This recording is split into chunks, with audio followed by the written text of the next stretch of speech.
In a way, we have to follow our own dreams. It could be dancing, it could be swimming, it could be on stage, it could be whatever.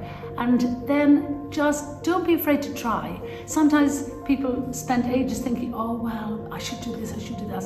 So I always give my students advice here, say, stop procrastinating, just get on with it. Trust to do what you love, what gives you pleasure, what gives you happiness. It doesn't give you happiness every day because it's bound to be difficult. But still trust what your body kind of tells you is giving you that spark of feeling alive. And I had to empower me before I could try and empower anybody else. And it's about finding that, again, that seed of empowerment. And once you have that in you, hold it and never let it go. And be proud of your voice, because so many people will try to close that voice up. Don't let them. Keep speaking and keep talking and yup the woman. There you go.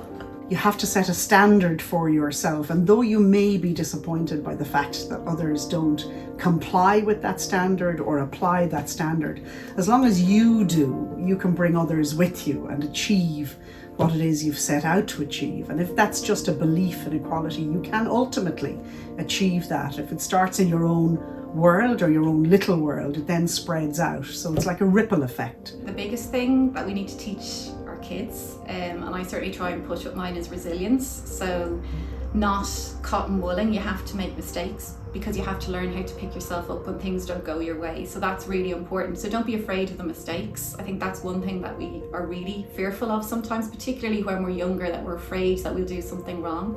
Don't be worried if you don't have a plan. So I think for younger people, I'd always say follow your gut instinct, follow your intuitions, follow your passion, because you only have one life and you have to live it for yourself. I would say find your passion in life. It will fulfill you and keep you young in mind and spirit. I would say ask for help. Nobody does it alone. So find those coaches, those mentors in life who'll advise you and help you. Grab every opportunity. Don't be afraid to make mistakes. It's through mistakes that we learn.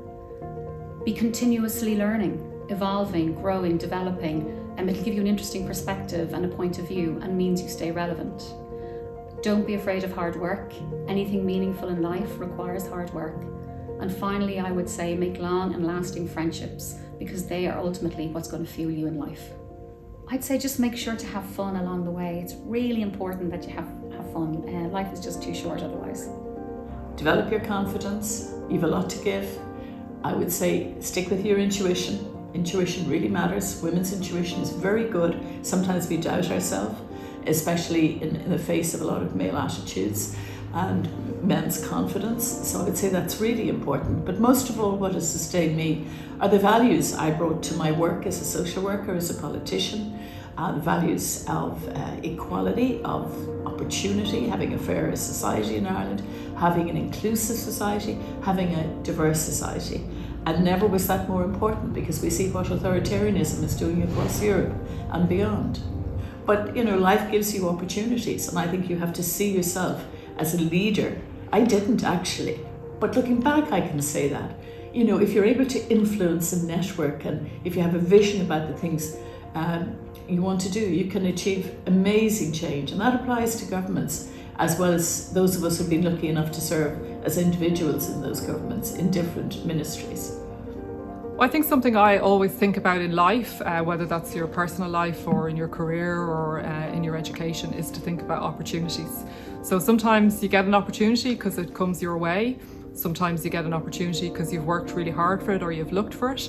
But I always think it's really important to try to take opportunities. So whether it's something that, comes your way, someone asks you to do something, get involved in something, participate in something, or whether it's an opportunity that you really seek out because it's something you really want to do or something you really want to try.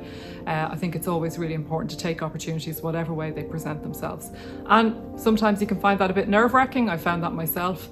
But I think, many times where I've taken an opportunity, it's really worked out for the best. So I always really encourage people to try to find or seek out, look for, or try to get opportunities. And certainly if they come your way, take them.